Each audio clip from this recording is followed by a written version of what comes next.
Johannes Lee now joins us to catch up on the week's cartoons. We haven't seen each other in the flesh for a while, mate. It's nice to chat to you. You don't have to leave the lounge room. You've still... Yeah, it's lovely. Yeah.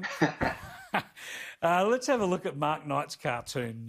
I reckon this is a ripper. You've selected it for us, and it's about the Turnbull memoirs. He's got Malcolm up at the podium saying, sadly, none of my political peers can attend the launch of my memoirs due to coronavirus social distancing. And Lucy's in the crowd says, I don't think COVID-19 is to blame for your isolation from your Liberal colleagues, dear. I love this cartoon. I'd do it with less words, though, Johannes. Yeah, I mean, look, it's a beautiful drawing, such a fantastic likeness. Well, great likenesses of both of them, but there he is sort of channeling Caesar. But, you know, you do hear often that people say that one of Malcolm Turnbull's big problems was that he was always convinced that he was the smartest person in the room. And I think in that situation, in that room, there's at least a 50% chance for once that it might be true. It's a great cartoon by Mark, and we love his work. I don't know, Mike. Mark, you do, of course, but I just cut out the words. But here's another cartoon from Mark Knight in the Herald Sun. A great picture again of Virgin, and of course the news is broken just in the last hour or so. They've actually gone into administration. But he's got fuelling coming in from the government, air-to-air fuelling. This is the management speaking. Sit back, relax. We're just taking on some cash and then we'll be continuing on our way. Thank you.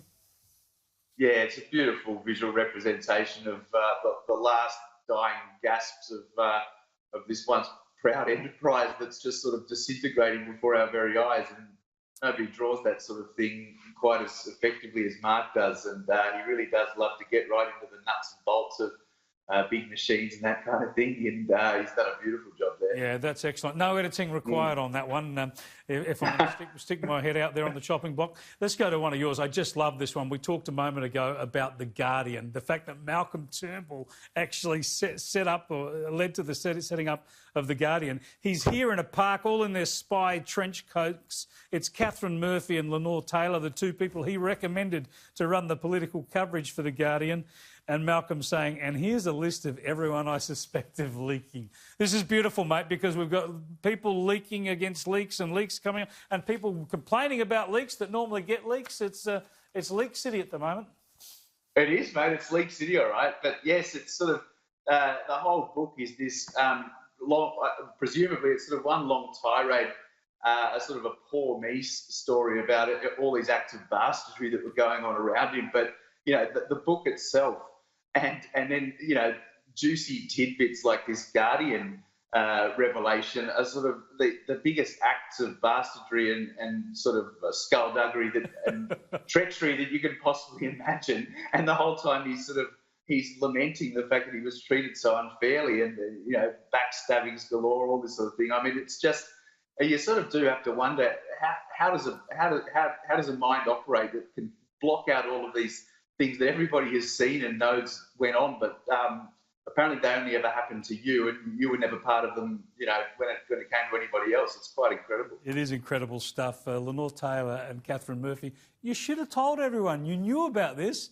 See, I used to work for Malcolm, so when I write about him or talk about it, I always remind people, yeah, I used to work for him, so take that into your assessments of what I'm saying. You should have been saying, Malcolm Turnbull created the place we work for secretly and recommended us for the job. You should have declared it.